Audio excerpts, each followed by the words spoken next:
بسم اللہ الرحمن الرحیم۔ آج دو باتیں عرض کرنی ہیں۔ ایک یہ کہ زکوٰۃ کے مستحقین کون لوگ ہیں، یعنی کن افراد کو زکوٰۃ دی جا سکتی ہے، اور نمبر دو، زکوٰۃ کی ادائیگی میں عمومی طور پر لوگوں کی طرف سے جو غلطی اور کوتاہی ہوتی ہے اس کی نشاندہی کرنا۔ قرآن کریم میں زکوٰۃ کے 8 مصارف بیان ہوئے ہیں۔ اللہ تعالیٰ کا ارشاد ہے انما الصدقات للفقراء والمساکین والعاملین علیہا والمؤلفۃ قلوبہم وفی الرقاب والغارمین وفی سبیل اللہ وابن السبیل۔ یہ 8 قسم کے افراد ہیں، انہیں زکوٰۃ کی رقم دی جا سکتی ہے۔ تو سب سے پہلے ہے فقیر، یعنی جس کے پاس کچھ بھی نہ ہو اور وہ کسی چیز کا مالک نہ ہو۔ نمبر 2 ہے مسکین، جس کے پاس اپنا ذاتی گھر تھوڑا بہت کام کاروبار بھی ہے مگر اتنے پیسے جمع نہ ہوں جو نصاب تک پہنچے۔ تیسرا ہے عامل، یعنی حکومت کی طرف سے زکوٰۃ اکٹھی کرنے پر باقاعدہ مامور ہو تو اس کی تنخواہ بھی زکوٰۃ کی رقم سے دی جائے گی۔ چوتھے نمبر پر ہے ایسا غیر مسلم کہ جسے اسلام کی طرف مائل کرنے کے لیے اس کی دلجوئی کے لیے زکوٰۃ دی جا سکتی ہے مگر اب اس کی ضرورت نہ رہی۔ 5ویں نمبر پر ہے کہ غلام کو آزاد کرنے کے لیے بھی زکوٰۃ دی جا سکتی ہے۔ اور چھٹا ہے مقروض آدمی کہ اسے اپنا قرض اتارنے کے لیے یا ضرورت پوری کرنے کے لیے زکوٰۃ دی جا سکتی ہے۔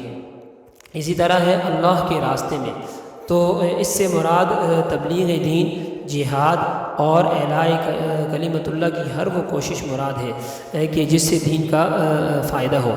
موجودہ دور میں دینی مدارس کے غریب طلباء کو زکوٰۃ دینے میں شریعت کی ترویج و اشاعت ہے، کیونکہ دین و شریعت کے حامل یہی طلباء ہیں۔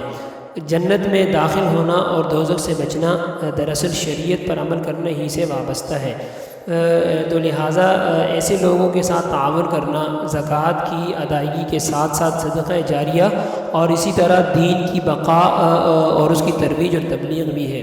تو یہ تمام تر فضیلتیں کسی اور جگہ زکوٰۃ دینے سے حاصل نہیں ہوتی۔ حضرت امام مجدد الفسانی رحمہ اللہ کا قول ہے کہ جب دین کا انہدام ہو رہا ہو، جب دین کی قدریں ختم ہو رہی ہو، تو ایسے وقت میں راہ دین میں ایک پائی خرچ کرنا دیگر مدات میں لاکھوں روپے خرچ کرنے سے بہتر ہے۔ اسی طرح ابن السبیل ہے، یعنی مسافر، اگرچہ وہ اپنے مقام پر مالدار ہو لیکن سفر میں ہونے کی وجہ سے اب اس کے پاس کچھ نہیں ہے، تو اسے اپنی ضرورت پوری کرنے کے لیے زکوٰۃ کی رقم دی جا سکتی ہے۔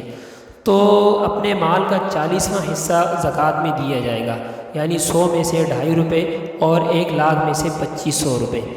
ان تمام مصارف کو بانٹ کر بھی دیا جا سکتا ہے اور ایک آدمی کو بھی ساری رقم دی جا سکتی ہے۔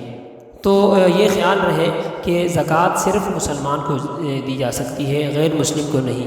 اسی طرح وہ مسلمان مستحق بھی ہو، صاحب نصاب نہ ہو اور نہ سید اور بنو ہاشم ہو۔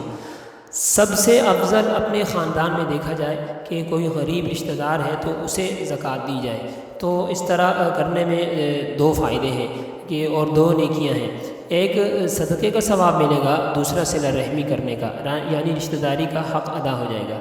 تو رشتے 2 قسم کے ہوتے ہیں، ایک ہے رشتہ سببیہ، دوسرا رشتہ نسبیہ۔ سببیہ سے مراد میاں بیوی کا رشتہ ہے اور نسبیہ سے مراد اصول و فروع کا رشتہ ہے، یعنی ماں باپ اور اولاد کا رشتہ۔